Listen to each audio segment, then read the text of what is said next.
1, 2, 3, 4.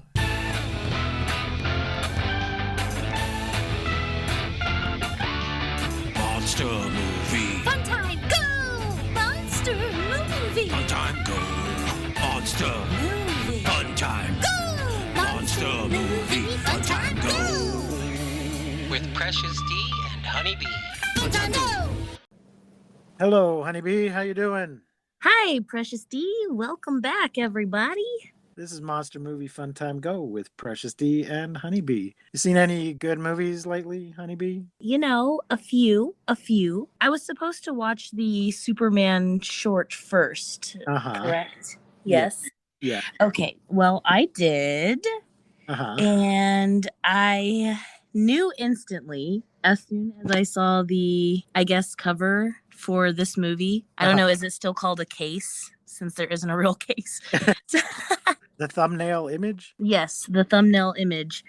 I knew as soon as I saw the thumbnail image of the Beast from 20,000 Fathoms why I watched the Superman cartoon. Yeah, so before our main feature, we have a short to discuss. Arctic Giant from 1942, one of Fleischer Studios' Superman cartoons, the fourth of the Superman cartoons. Nobody's mentioned it in any of the information I could see, but this cartoon, I think, is the first case of a dinosaur melting and still being alive and going on a run, which we see in numerous movies. It was not listed as a direct inspiration for Beast from 20,000 Fathoms, but they did it first. So They did it first. And I mean, it was pretty similar. It was pretty spot on. So, to briefly summarize, it's only an 8 or 9 minute cartoon. A narrator quickly brings us up to speed because we don't have much time. So, in Siberia, they found a dinosaur, a Tyrannosaurus from the Mesozoic period. I didn't have time to research if that is accurate. But it's found in Siberia and flown or shipped rather in a huge chunk of ice. They just chisel it out in a chunk of ice, and it is brought to the Museum of Natural Science, which apparently is in Metropolis. And we see Perry White getting a phone call about it saying, "You mean to say if this thing thawed out, it might still be alive? Lois, go over there and check it out." So Lois goes to check it out. Some dude is showing her, some maintenance guy is showing her around and knocks his oil can into the gears of the engine that is powering the cooling mechanism. They have what looks like a giant generator that's powering the refrigeration unit.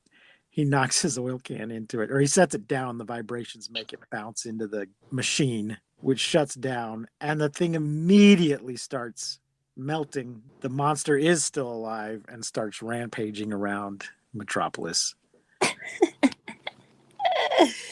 It tears up some buildings, charges through a bridge. At one point, the river fire brigade is trying to stop it with fire hoses. And then Superman comes along just as the thing is heading towards a crowded baseball stadium. Superman slaps the monster around a little bit. Lois comes out on a balcony out of nowhere. Somehow she got building, comes running out with a camera. The monster scoops her up in his mouth, but Superman punches it before it can swallow her, and she gets really snarky when he rescues her.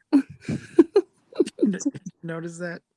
Tell me what. Well, he's like, "Now this time you stay here," and she's like, "Yes, my lord." You were almost eaten by a dinosaur. A little less snark, miss. Yeah, Miss can't tell who Superman is. Yeah. And then he knocks the thing down, and he uses a lamppost to tie it in place. And then we cut to a newspaper headline saying that it's been sent to the zoo and is being kept in the park zoo. Just the park zoo, like the little zoo that they have in Central Park in Metropolis, I guess. And the picture shows the thing just sort of in a little pit with chains on it being kept for display. Woo! Go humans! I mean, it's bad, but he gets off better than most of these monsters. That is true. Oh, man. He's still alive at the end. So that cartoon's in the public domain. Anybody that wants to can go watch it on YouTube. And you should. Yeah, those old Superman cartoons are great. They're so great. I actually kind of went down a hole. Like I watched that one video and then watched another because I really haven't seen any like Superman from that time. All the Superman that I've seen is the newer stuff. So Right. it was really cool. I loved it so much and I kind of got stuck a little bit. So please go and watch it. Those were the first Superman cartoons, the first visual adaptation outside of comics. The radio show was the first. Well, actually, the first adaptation was a novel. Non-comic book adaptation was a novel. Then a radio show. Bud Collyer, the voice in the radio show, also provides the voice in these cartoons. And I said they're great. They're mostly great. There is one called Japatours that has not aged well. Eesh. Did you see that one? I did not see that one. It's about Japanese living here in America being saboteurs during World War II, Oh no. which there's no evidence that any of that ever happened. But that was, the excuse for locking a bunch of people up, including Star Trek's George Takei, in concentration camps during the war. Bunch of American citizens. So America. Superman's producers were not immune to nonsense. But this is not a Superman podcast. Yep. Oops. Sorry. It could be. I mean, I know anyone who knows me knows I do a Superman podcast, but That is true. Anybody who does know you. but that's not what we're doing here today. I just thought we should all take a look at that because there's so many of these monster movies where some dinosaur or dinosaur-like creature is thawed out of the ice and still alive. Mm-hmm. So I think that as far as I can tell, that is the first one to do it. But then we go from 1942 to 1953, The Beast from 20,000 Fathoms. Beastie. I'm gonna tell you, I loved this movie. Good. I really enjoyed it. It was probably the first movie so far that I was like, oh my gosh, I actually really like this. I would watch this just to watch it, I liked it. I loved the opening music. As soon as the opening music started, I was excited. I thought the underscore for the entire film was good. Anytime something was happening, there was always like some music telling you what emotion to feel. Love that.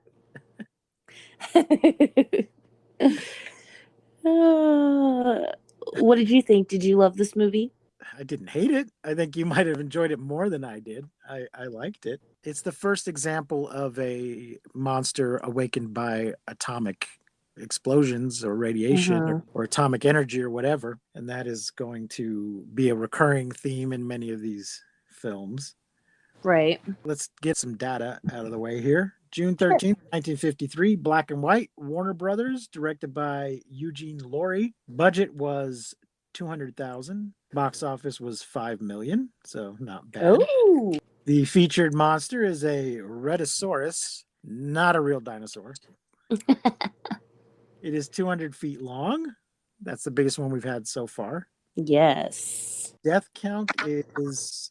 I didn't find a thing online, but in the movie itself, they tell us 180 known dead, 1,500 injured, $300 million in damage. But isn't that like up to a certain point? Isn't that like, it's like in a newspaper or something, like up until that point? Yeah. That's how many? There may be a few more deaths and damage after that. Mm-hmm. This was Ray Harryhausen's first time to be fully in charge of the technical effects. Ooh. And they claim it is based on or suggested by Ray Bradbury's story. This is not exactly true. It's okay. While they were in production, I've seen two different versions of who brought it to whose attention, but supposedly while they were in pre-production, Ray Harryhausen said to the producer, hey, Bradbury just published this story, Beast from 20,000 Fathoms. They were going to call it The Monster from Beneath the Sea. Mm-hmm. Bradbury's published this story, Beast from 20,000 Fathoms. It also has a dinosaur attacking a lighthouse in it. So they decided, well, we'll just buy the rights to that story and give him a credit, and then we don't have to worry about getting sued or anything. And let's change the title to that title, and we can put Bradbury's name on it. And he was already at that time fairly well-known author, so that was only going to help the prestige of the movie. But I see. yeah, but really it's not directly inspired by that story. In that story, it's just about a lighthouse and there's a foghorn. The story is retitled The Foghorn in later collections. The foghorn is attracting a monster because it sounds like the mating call. It's this dinosaur or dinosaur-like creature comes out of the sea looking for its mate, and then I guess gets mad when it doesn't find it and wrecks the lighthouse. Well, that makes sense. And then it's just a short story, so it wrecks the lighthouse and then it goes away. So that's really all there is to it. That's hilarious. And Honeybee, how deep do you think the ocean is? Well, apparently it's 20,000 fathoms. It is not. The deepest part of the ocean is a fissure that's part of the Marianas Trench called the Challenger Deep, and it is 6,033 fathoms. Wow. And nowhere near. So I would have expected better from Ray Bradbury. Oh, come on. 20,000 fathoms sounds great, though. Maybe he was thinking or trying to make us think of 20,000 leagues under the sea. Yeah. That might be why he chose that number. But a league is a measure of length, not depth. So 20,000 leagues under the sea is how long the journey in that submarine is, how much area they cover. He was like, this is going to make me good money. Put this number on it. So that is nitpicking out of the way. The original prints of this movie were in sepia tone.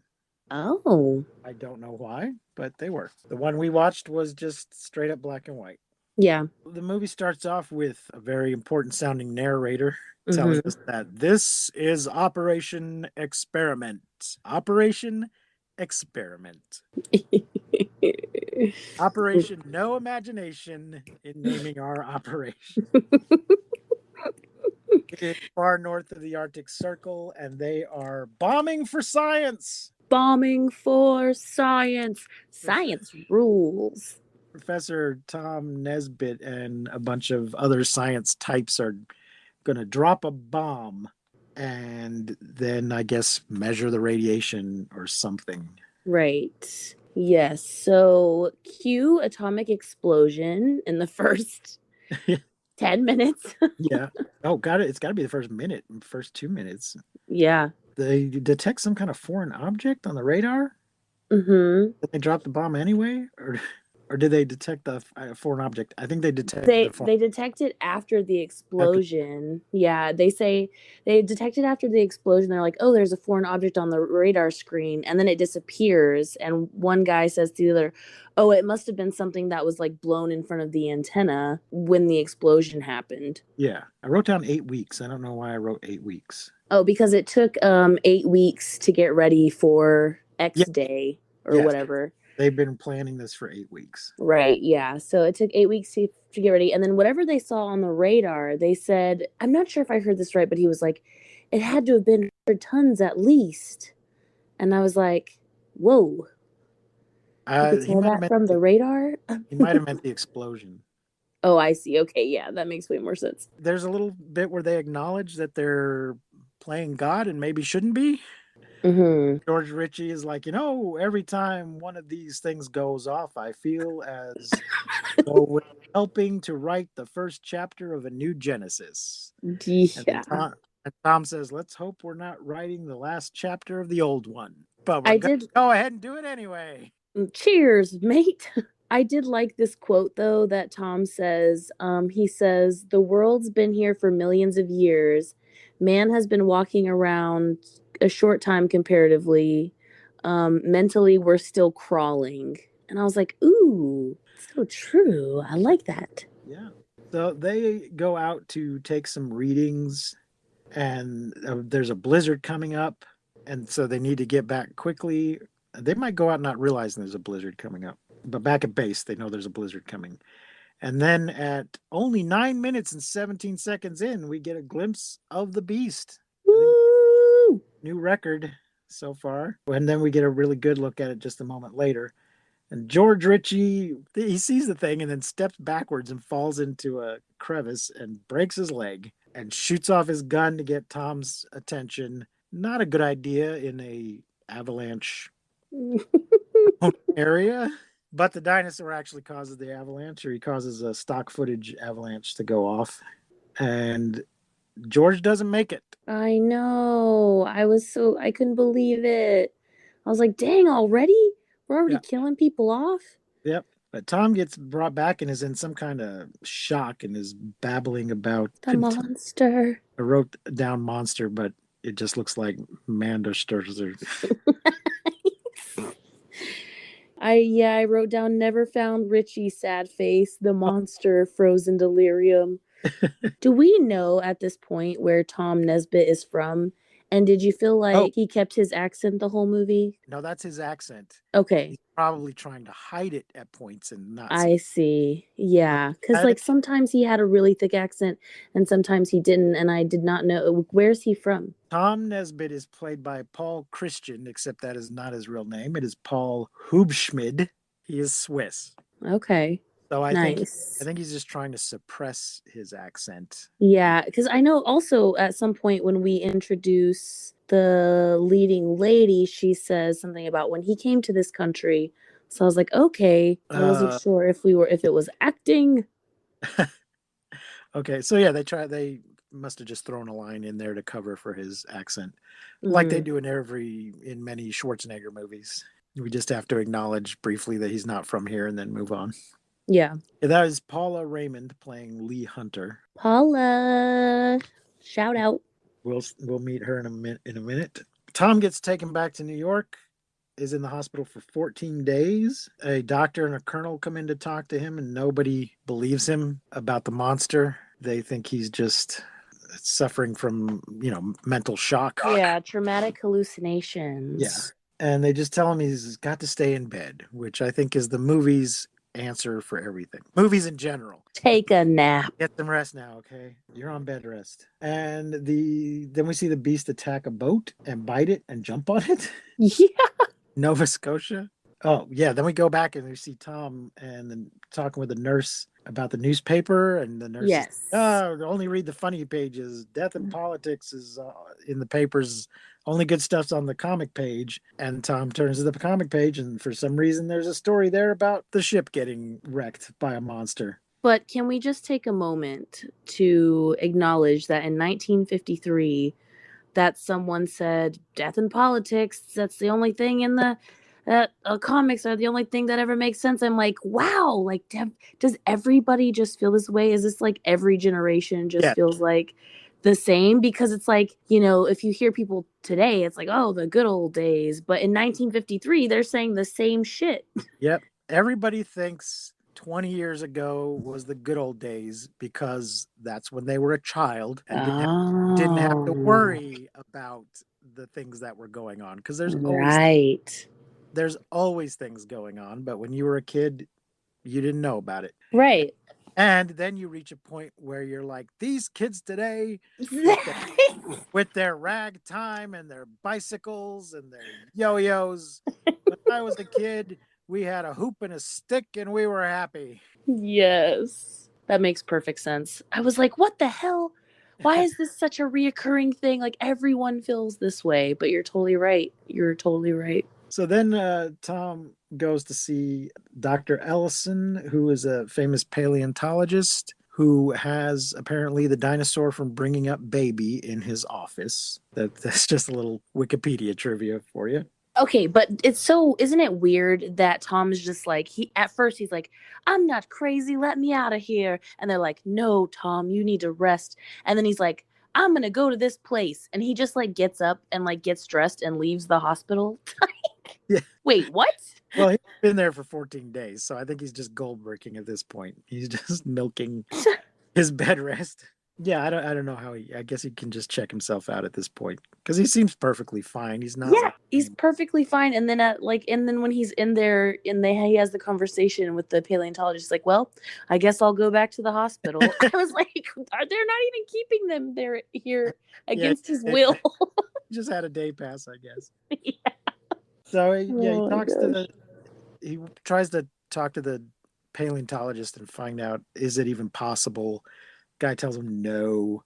But Lee Hunter, his assistant, is kind of like, well, maybe it's possible. Couldn't it be? This handsome guy thinks it's true, so maybe I. Yeah. Oh yeah. This is when she says it. When she's like, when he first came to this country, I went to all of his lectures and stuff. He's a brilliant man. Surely he's onto something. So she was stalking him back then. Mm-hmm. Mm-hmm. But a week later, Tom is released from the hospital. So after his day trip, he still goes back for a whole week, and and then we hear a little bit of the exposition station on the radio telling us about an attack in Marquette, Canada. Yes, and I loved on this radio, like as it was fading out, there's like a little ad, and the radio guy's like, "Sea serpent, he really ought to stop smoking that stuff and try Virginia Golds." And it's like a cigarette commercial. Right. I was like, "Hell yes." That's a good sign of the times right there. I used to listen to a lot of old radio shows, and the commercials are all for cigarettes, soap, or coal. Coal. Maybe occasionally a breakfast cereal if it's a kid's show. So let's see, what happens next? Let's see. Goes back to the office. Oh yeah, some secretary, Miss Ryan, who we don't see again, says Lee Hunter is here to see you, and she's very pretty. She's pretty. She also heard the report on the radio and wants to help identify the dinosaur. And now, for some reason, now that somebody believes him, Tom's hesitating. I don't get what that's about. Yeah. Trying to just artificially create some tension, some conflict, I guess, that doesn't really exist. But she invites him over to her place to take a look at her etchings. Arrow. I got some dinosaur drawings back at my place. You might wanna Prehistoric back at my place. Yeah. So he goes over and she does the gender role stuff, makes a dinner and serves it and all of that. And there is just a small romantic underscore in the background. This movie was all about like the music. Something was going on, and there was just like a little saxophone in the background right here. Like they're like looking at dinosaur sketches. You didn't notice that? Oh my gosh. No, I was not as keenly aware of the music as you were. It was just exciting to me because like from the very first moment the music was just so like, oh, okay, and every single scene the music was doing something. And this, when they're looking at the sketches, there's like a little saxophone in the back, a little light romantic music in the back. I wrote in my note, flirty flirt flirt, slow blossoming romance, and then do you hear that King Kong movie? See this growing romance. This is what it's supposed to be like. Oh, I meant to mention earlier, King Kong had a successful re-release just the year before this came out. Oh, really? So that probably helped. I don't know. I think they were already working on this movie, so I don't know that it was any direct inspiration for it, but I'm sure it didn't hurt. Yeah. There was a public interest in this kind of thing when it came. But eventually they find, oh yeah, I did write down here, flirt about past and future. Flirty conversation about the past and what the future holds. The future is a reflection of the past. Yeah. And they eventually find the sketch that they're looking for, and they want to show it to the Canadian captain. Yes, I love this. I love this, like, look at this drawn picture I have. Several of them. And most of those pictures were real sketches by, a sort of scientist dinosaur sketchy guy, but then they have the dinosaur scientist sketchy guy. It's mentioned in Wikipedia specifically I didn't make a note of it, but some actual, science sketch. Except for the made up one for the Rhedosaurus. So he tries to call Canada, but it's French Canada, and there's a language barrier. The guy doesn't want to talk to him and hangs up on him. And the operator seems to know the guy personally. Yeah. And he's like, oh, he's just been a little weird after his attack or whatever. Operators get him all this information. He doesn't want to talk to you. He doesn't want to talk to anybody after the thing. And I'm like, seems a little unprofessional for the operator to be telling me all of this stuff. I guess that's what it was like back then. I will say too, he does like dial the operator. Remember in the last one, or like a few movies ago, they just like picked up the phone and were like, operator, do what I say. And I was like, what? Yeah, this one he actually like picked up the phone, like dialed a thing and was like, operator, whatever. Or I think she comes on first, like, operator. There's an old radio show called Fibber, McGee, and Molly. And every time Fibber would go to make a phone call, we would only hear his side of the conversation. But he would pick up the phone and he would go, operator, Mert, is that you, Mert? How's every little thing, Mert? Oh, you don't say. And he would have a conversation with the operator because it was always the same one that he knew. And we'd get some little joke. Cute. Well, apparently this operator knew the French guy as well as... Knows everyone in town. Yeah. So Tom flies to Marquette and misses the captain by 2 hours. Wah wah. So then he goes to St. Pierre to question another witness. And this guy has PTSD and doesn't want to talk. Jacob, I think is his name. Yes. Then we come back to Dr. Elson and Lee chatting, and he knows that Lee likes Tom. We get a little confirmation of the flirting that was going on. Mm-hmm. If the saxophone wasn't enough. And then back in the hospital in Canada, Jacob identifies the same picture. Tom is like, he like tells him like, I believe you, I've seen the monster. And then he's like, Jacob, will you come to New York to identify, like, to see this? And I'm like, Tom, you couldn't bring the damn sketch? You're right. Yeah, they dragged this guy. He's in some kind of Catholic hospital run by nuns. And the nuns sort of encourage him, I think, to go. Yeah, he drags him all the way back to New York to look at the pictures. Yeah, I was like, what the hell, Tom?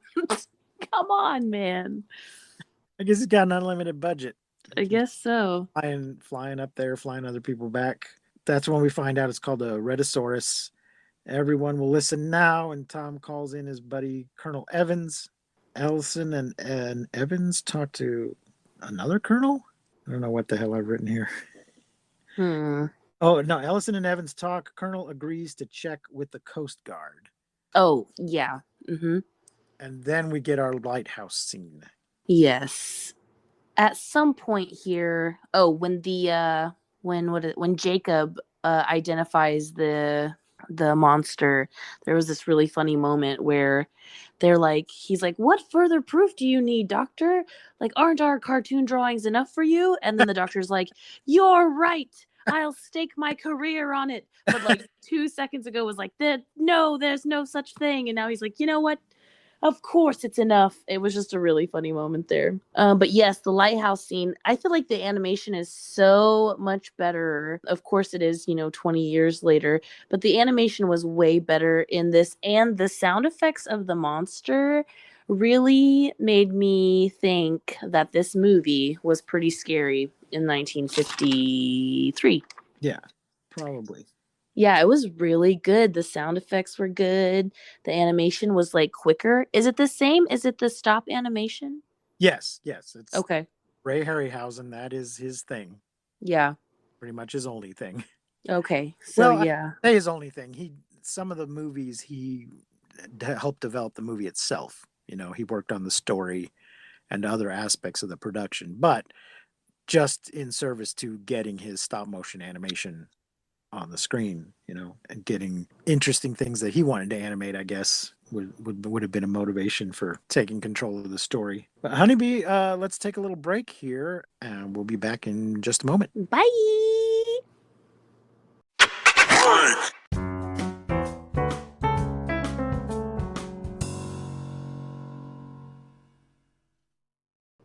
And we're back.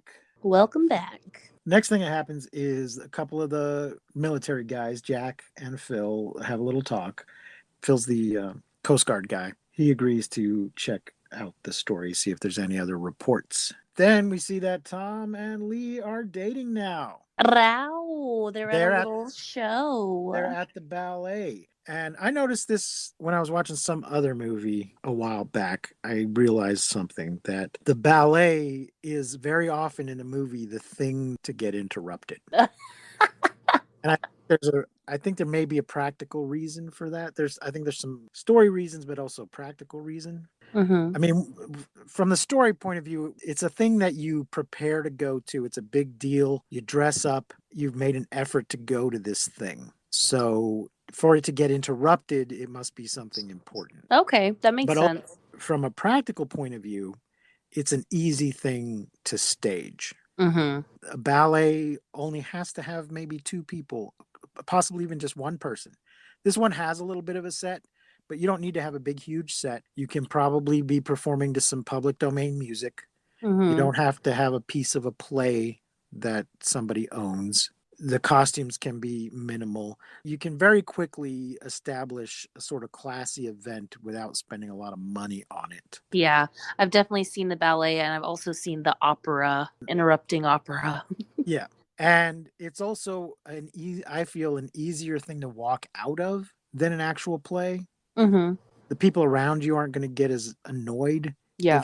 if you get up and leave because you're not interrupting the story, you're not interfering with them hearing the dialogue of the play or anything. So I think this is why we see so many ballet and opera performances getting interrupted. That's hilarious. Good Television. observation. So yeah, going forward in your life, make note whenever the ballet is interrupted in a movie. Also keep count of how many times it is Swan Lake. I'm Oh, not sure yeah, which. yeah. I don't think this one was Swan Lake, but I'm guessing 90% of the time it will be Swan Lake. Yeah. Yeah, I will say also in this little ballet scene where we see Tom staring at Lee instead of the tiny ballerina stems turning on stage. I was like, oh, cute. It's like a little moment that they have where he's just like, oh, I'm staring at you. And she's like looking at the ballerina, and then she looks at him and like gives a little smile and then nods to the stage, like, pay attention. But somehow Tom gets a note. So whoever it is knows Tom is at the ballet, calls up there and has them deliver a note to him in his box seat.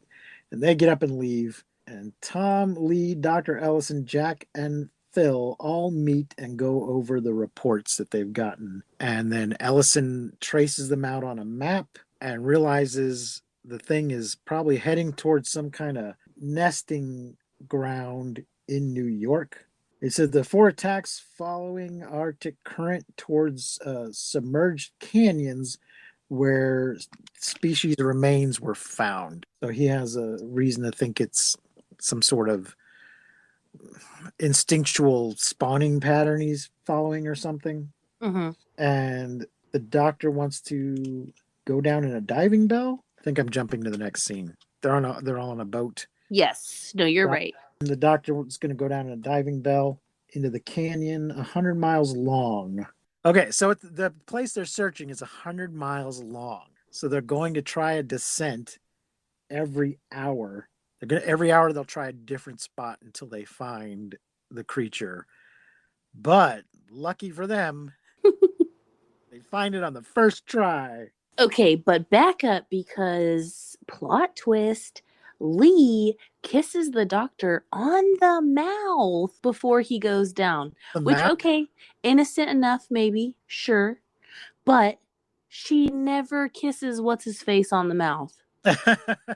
Ever. She kisses the doctor on the mouth and she's like, oh, they have this like moment. I was like, wait, hold up. What? I didn't notice that it was on the mouth. Clearly, she sees him as some kind of father figure and feels very tenderly about him. But I didn't. Oh, it was tender. I didn't. Well, she's throwing him a bone because she knows he's about to go die. Yeah. She's Yeah. working. She's I think that Lee was in love with the doctor until Tom showed up. Because then there's like this moment where he's like, so how did you that's not his accent. How did you become the doctor's assistant? And she's like, I wouldn't stop bugging him. He. And I think Lee likes older men. She was that student. Yeah. I mean, there's gotta be one, Well, good for him, I guess. Yeah, Lee's a babe. Anyways, so yeah, and then also before they actually find the beast or the monster, the octopus animation. I was like, okay, it was really neat. I liked it. I think that was just stock footage. Oh, really? Yeah, that was an actual octopus. I don't, are you sure? Because there were times where it looked like it was like not real. When the octopus is fighting is it a shark? Yeah, it is a shark. But before they're actually fighting, before they, like when the octopus is just like moving like across the screen. Yeah. I was like, okay, but maybe you're right. Maybe it was just stock footage. I don't know. There was moments where it looked like it was stop animation. I wrote down stock footage of octopus and shark, footage reverses, and then and then the Rhedosaurus crosses the screen. Yeah. And through this whole thing, the doctor and Mr. Wilson are in the diving bell. Mm-hmm. And the doctor's giving an ongoing report of what they're seeing down there. And he sees the Rhedosaurus coming, and then he says, the most astonishing thing about it is dead. Then we Dead. lose contact. And the newspaper tells us famed scientist lost in sea tragedy.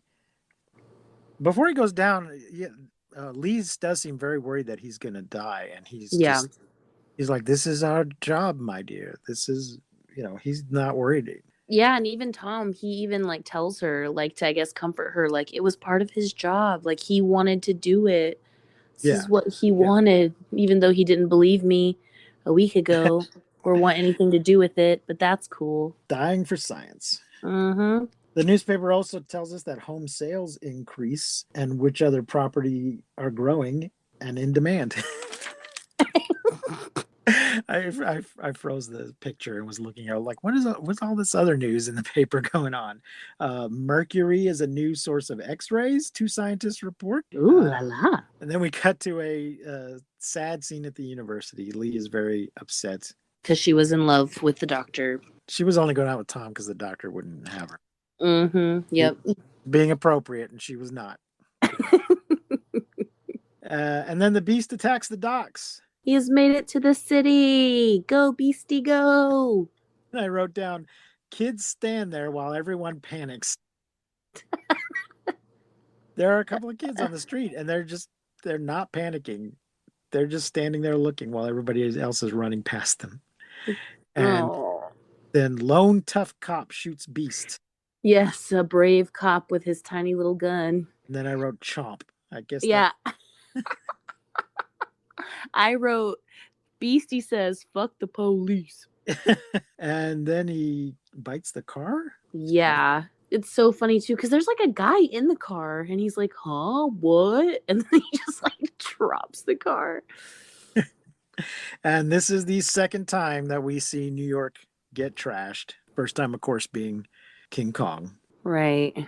More cops come running up with long guns. Doesn't do any good. Monster waves his tail and crashes through a building. And then there's a state of emergency. Cops are on 24-hour duty. Civilian defense is mobilized. Shelters are opened. National Guard is called out. Ordinary bullets have no effect. And then the beast somehow is hiding. I know. I didn't get this part. I was like, where the fuck is he? Like, did he just go back home? And then it like shows him again, like hiding. So he just like wandering around the city, and we're acting like, where? I cannot see this giant. Where could he have gone? Those buildings are tall. Yeah, but there's people everywhere. We will see this same idea decades later in the Godzilla with Matthew Broderick in it. Mm-hmm. That Godzilla is somehow able to hide in the middle of Manhattan. Okay. Oh, I do want to say too, there's a really good somewhere in this, like where we are here, there's a really good view of Times Square, which I froze to like see all of the like posters and advertisements and stuff. And there was like, like Judy Garland, and it was really cool. It was just like a good 1953 New York setting. It was neat. Was there a Coca-Cola sign? I didn't see if there was a Coca-Cola sign. I don't think there was, though. Because they're usually, I mean, in modern times anyway, and going back quite a while, there's usually a big, huge-ass Coca-Cola sign in Times Square, like one end of the square. Dang, I did not notice if there was a Coca-Cola sign. Rats. So yeah, he's sneaking around the city. We see people in the hospital, and they're not just injured; they're sick. Right. And I Yeah. thought radiation, but then we find out later that it's a virus. Yeah, in the blood, right? Yeah. Yeah, like because all of a sudden they get the bazookas because the guns aren't working. They shoot him, and then he like Hansels and Gretels away, like leaving like blood trails. And the soldiers who follow him, they just start falling over. Yeah. Like they just start all of a sudden they're like passing out and like kind of sick, or I don't know. It was weird. That's the next thing that happens. It's night, and they shoot him and manage to wound him. And then I wrote something about electrical wires. Yes. The beast, they're like, he's gonna touch the wires. And he does. And it doesn't bother him though. I mean, not really. He like, rah, and like kind of freaks out a little bit, but it doesn't. The next thing that I have written down is the radioactive isotope. Yeah, they wound it with the bazookas, and then the soldiers start passing out. And then we go to a charting room where the military are looking for the beast. And the medical doctor calls them to say the beast is carrying a virulent disease. Contact with its blood can be fatal. Mm-hmm. And what a badass. So stop shooting it because you will endanger the city. You'll spread the virus if you shell the creature. Mm-hmm. And I guess it goes back into the water because then I have Monster coming ashore at Manhattan Beach. Yeah, he goes back. So for some reason, though, the radioactive isotope. For some reason, they think if we shoot it with a radioactive isotope, that will kill the virus as well as the creature. Mm-hmm. It seems to me more likely that the radioactive isotope will cause the virus to mutate into another giant creature that will then stalk the city. Fortunately for them, that is not what happens. Yeah.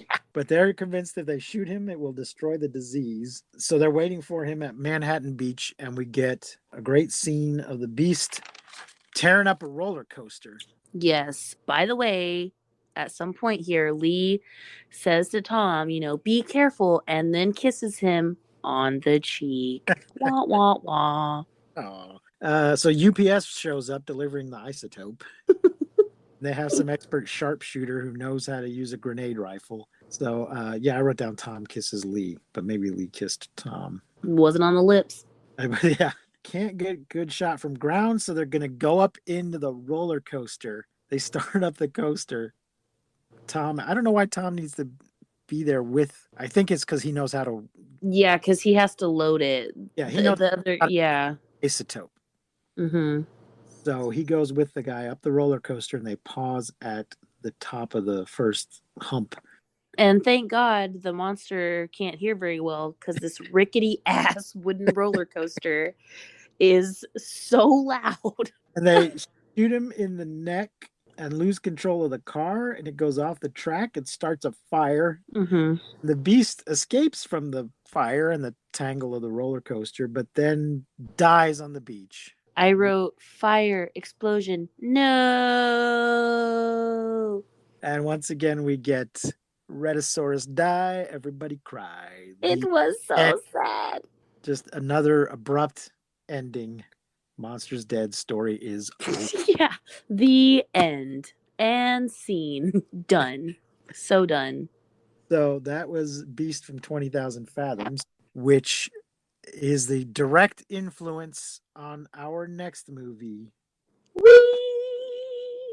1954. I think it's 54. 1954. 1954 Godzilla, also in its original language called Gojira. Gojira. So next time we'll be taking a look. We're really in the meat of it now. This is the main event. Yay! I am so excited and so happy to be here with you, Precious. Thank you, Honeybee. Yeah, we'll be looking at Gojira first, and then we will look at Godzilla King of Monsters, the 1956 American re-edit of the film. So it's like a total remake? Like it's just our version? No, it's an Americanization is what they call it. but it's Ew. different enough that I thought we should do it separately. And it might end up being a shorter episode. We'll Okay. see. But no, what they did was they filmed some new footage with an American character and inserted that rather than just dub the film into English. They wanted to make it more relatable to American audiences. So they insert this reporter character. They also re-edit it. They move some scenes around. And for 50 years, that was the version everybody outside of Japan saw. Oh. It wasn't until 2004 that the original Japanese version was released outside of Japan. But we'll get all of that next time. If you have any feedback, you can email us at monstermoviefuntimego@gmail.com. Or you can go to our Anchor page, anchor.fm/MMFTG, and leave us a voice message there. Hi, Mom. Thanks for joining us, and you will listen to us next time. Bye. You've been listening to Monster Movie Fun Time Go. If you enjoyed the show, please rate and review us on your podcasting platform of choice. Our theme song is by the Texacato Folk Rock Punk featuring Lita Lopez.